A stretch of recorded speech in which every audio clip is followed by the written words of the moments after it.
Kurnool bus ప్రమాదం అనేక కుటుంబాల్లో విషాదం నింపింది. 19 మంది సజీవ దహనమయ్యారు. బతికి బయటపడ్డ వారి వస్తువులు కూడా కాలి బూడిదయ్యాయి. ఇప్పుడు ఆ బూడిదలోనే బంగారాన్ని వెతుక్కుంటున్నారు కొందరు. కర్నూలు దగ్గరలోని చిన్నటేకురు వద్ద జరిగిన బస్సు ప్రమాదం 19 ప్రాణాలను బలి తీసుకుంది. నెల్లూరు జిల్లాకు చెందిన రమేష్ కుటుంబం, మెదక్ జిల్లాకు చెందిన తల్లి కూతుళ్లు, ఇలా అనేక కుటుంబాల్లో విషాదానికి కారణమయ్యింది ఆ ప్రమాదం. ప్రమాదానికి గురైన బస్సు రోడ్డు పక్కన అస్థిపంజరంలా పడి ఉంది. అక్కడ ఏమైనా దొరుకుతుందేమోనని కొందరు వెతుకులాట సాగిస్తున్నారు. అగ్నికి ఆహుతైన వారి ఒంటిపై ఉన్న బంగారు, వెండి నగలు మంటల్లో కరిగి పడి ఉంటాయని వాటి కోసం వెతుకుతున్నారు కొందరు.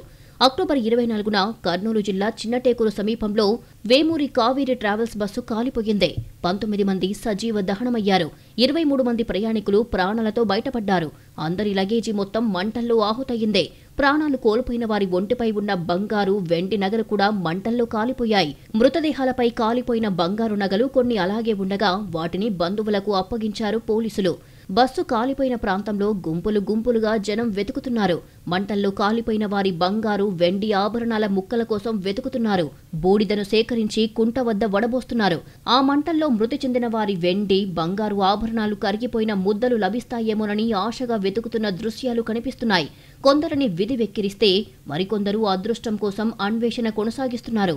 మహబూబ్ నగర్ జిల్లాలోని సత్యమన్నపేటకు చెందిన 16 మంది బస్సు కాలిపోయిన ప్రాంతంలో బంగారం, వెండి కోసం వెతుకులాట చేపట్టారు. మహబూబ్ నగర్ నుంచి వచ్చి రైల్వే స్టేషన్లో ఉంటూ బస్సు ప్రమాదం జరిగిన చోట బంగారం కోసం వెతుకుతున్నారు.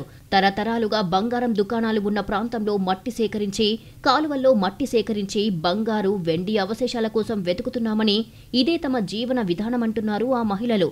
తమ తాతలు, తాము, తమ పిల్లలు ఇదే పని చేస్తున్నామని చెబుతున్నారు. అంతమంది మంటల్లో కాలిపోయి చనిపోవడం తమకు బాధగానే ఉందని, అయితే ఇక్కడ మంటల్లో కాలిపోయిన బంగారం ముక్కలు దొరుకుతాయన్న ఆశతో ఇక్కడికి వచ్చామని చెబుతున్నారు. ఏమన్నా బంగారం ఏమన్నా దొరుకుతాయి, ఎండి గిట్ట దొరుకుతాయి అన్నట్టు వచ్చినాం సార్. చెర్లలో గాలిచ్చి ఉంటేనేమో ఉంటుంది, లేకుంటే లేదు. కూలి అయితే మీద పడుతుంది, దొరికినాడు దొరుకుతుంది. ఏం లేదు, బూడిద ఒకటి ఎత్తుకుంటున్నాం.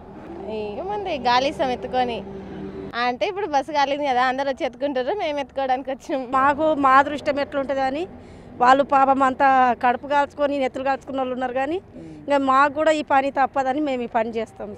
మా తమ్ముడు డిగ్రీ చదివిండు, వాళ్ళ జాబులు అంటూ ఏం రావు. ఇంకా ఇదే పని మాకైతే.